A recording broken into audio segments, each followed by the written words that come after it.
Saudari-saudaraku terkasih dalam Tuhan Yesus Kristus, selamat pagi dan berkah dalam. Kita berjumpa kembali dalam renungan harian Rabu 22 Oktober 2025.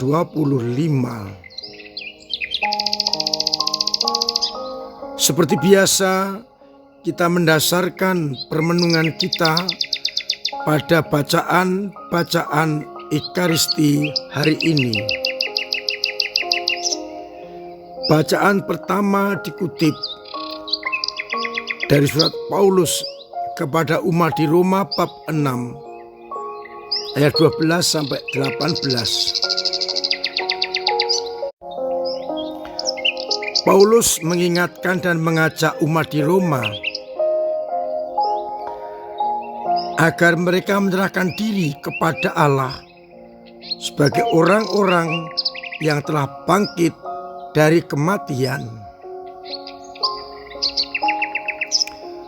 Jangan sampai dosa berkuasa lagi dalam diri kita.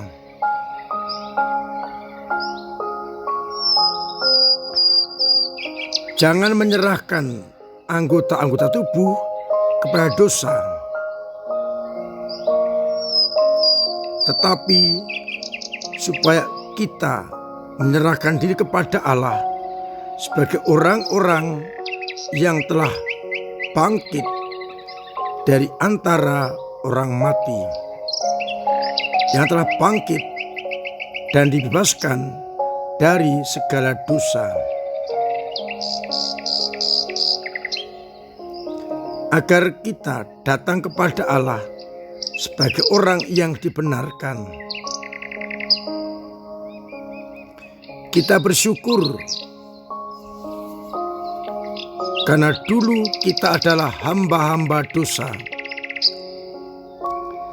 Bahwa sekarang kita dengan segenap hati telah mentaati hukum dan pengajaran Allah. Dibebaskan dari segala dosa dan menjadi hamba kebenaran. Dari bacaan Injil yang dikutip dari Injil Lukas bab 12 ayat 39 sampai 48 masih berbicara soal berjaga-jaga dan waspada.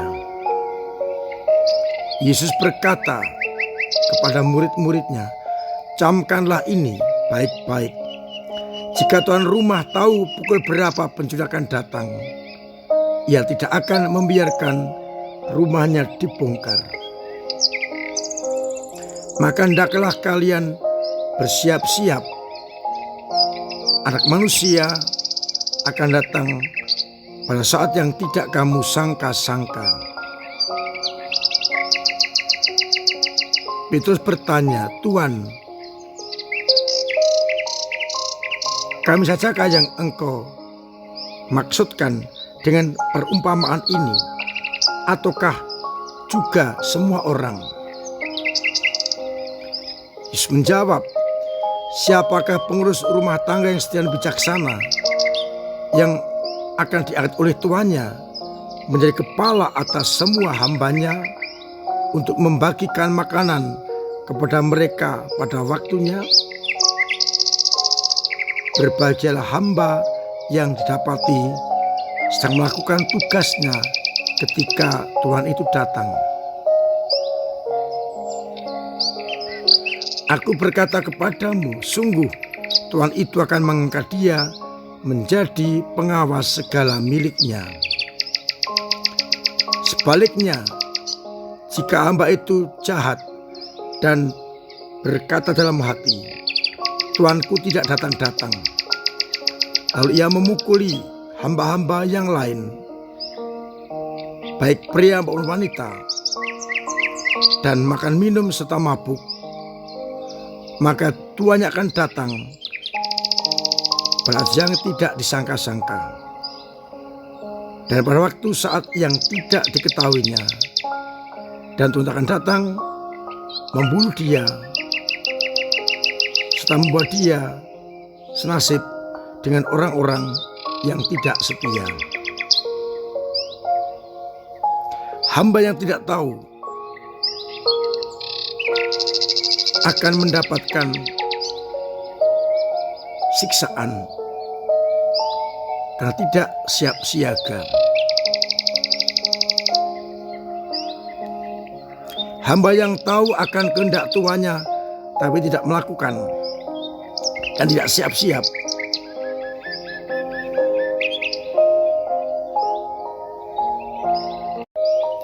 dan tidak melakukan kehendak tuannya, ia akan menerima banyak pukulan.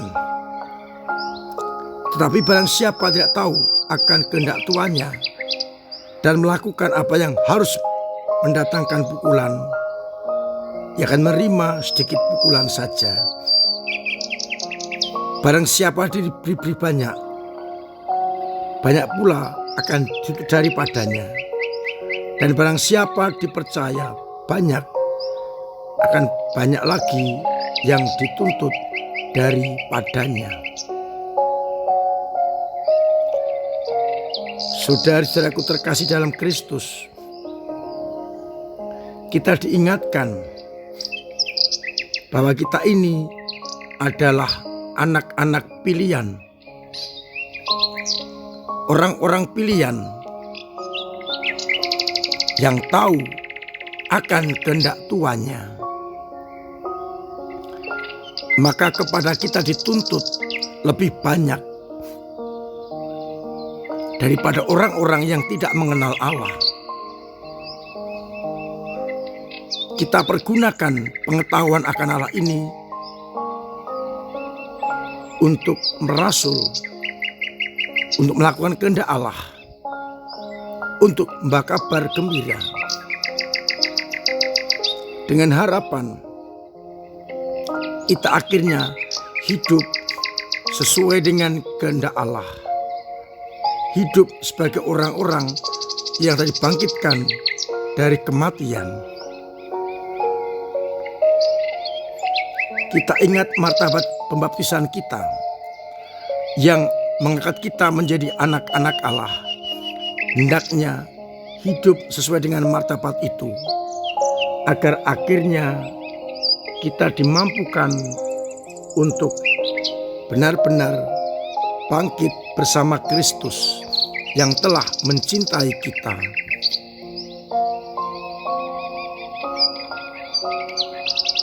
Umat di Roma diingatkan oleh Santo Paulus agar mereka, termasuk kita, menyerahkan diri kepada Allah sebagai orang-orang yang telah ditebus, yang dibangkitkan dari kematian dan maut. Itu artinya pengalaman bersama Kristus harus kita tunjuk nyatakan, kita ungkapkan dan kita wujud nyatakan tengah-tengah dunia, agar akhirnya kita bisa menjadi teladan bagi orang-orang yang ingin mengenal Allah. Dan kalau kita sudah mengenal Allah lewat Yesus Kristus, kepada kita dituntut lebih agar kita tidak menerima hukuman. Karena kita yang telah mengenal Kristus akan dituntut lebih untuk ambil bagian dalam karya perutusan bersama Kristus. Maka orang-orang yang mengaku diri sebagai anak-anak Allah, murid-murid Kristus, harus hidup sesuai dengan martabat itu, agar akhirnya kita benar-benar menjadi orang yang sudah dibebaskan dari kebinasaan orang-orang yang sudah dilepaskan dari kematian, agar kita akhirnya mampu membawa banyak orang juga menuju kepada kebangkitan. Semoga akhirnya hidup dan karya-karya kita menjadi pujian dan pewartaan akan kerajaan Allah. Semoga akhirnya lewat pewartaan kita, hidup kita, dan karya-karya kita, banyak orang mengenal Allah, percaya, dan diselamatkan. Dengan demikian, kita sudah memenuhi tuntutan, yakni diberi banyak, dituntut banyak, dan akhirnya juga memberikan banyak hal tentang Kristus kepada semua orang. Mari kita sadari rahmat dan karunia yang datang dari Allah kita berikan, kita tawarkan kepada semakin banyak orang. Tuhan memberkati kita sekalian. Amin. Marilah berdoa. Bapa yang penuh kasih, kami bersyukur atas segala rahmat yang Kau berikan kepada kami, sehingga kami boleh mengenal Engkau dan juga hidup seturut kehendak-Mu, dan kami mampu memenuhi tuntutan sebagai anak-anak-Mu.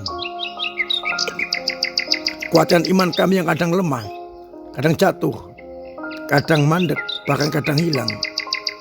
Semoga tetap Kau bangkitkan, Kau hidupkan iman kami, sehingga tetap kuat kokoh. Semoga umat-Mu yang sakit Kau sembuhkan, yang punya beban berat Engkau ringankan, yang punya persoalan Kau bantu mengurai, agar akhirnya kami semua tetap mengalami penyertaan dan pendampingan-Mu. Untuk itu sertai kami dengan berkat-Mu sendiri, Bapa dan Putra dan Roh Kudus. Amin. Saudara-saudara terkasih, tetap saya ingatkan, saya ajak memiliki pola hidup yang sehat, agar kita sehat, terbebas dari segala mara bahaya, penyakit, dan apapun juga. Saya masih mengharapkan amplop-amplop yang masih ada di rumah, setelah diisi, boleh disampaikan, dimasukkan ke dalam kotak persembahan. Saya berharap kita mengalami kenaikan di dalam pengumpulan dana untuk misi MSF. Masih jauh dari tahun kemarin. Yang transfer silahkan untuk memasukkan bukti transfer ke dalam amplop dan kotak agar bisa direkap. Harapan saya masih ada waktu seminggu lagi sampai akhir bulan untuk terus mengumpulkan amplop itu, agar kita bisa mengejar tahun kemarin. Terima kasih untuk peran serta panjenengan dalam gereja, lewat doa-doa, pemberian diri, pemberian waktu, pemberian tenaga, pemberian karya, dan juga pemberian dana yang sungguh penting bagi gereja.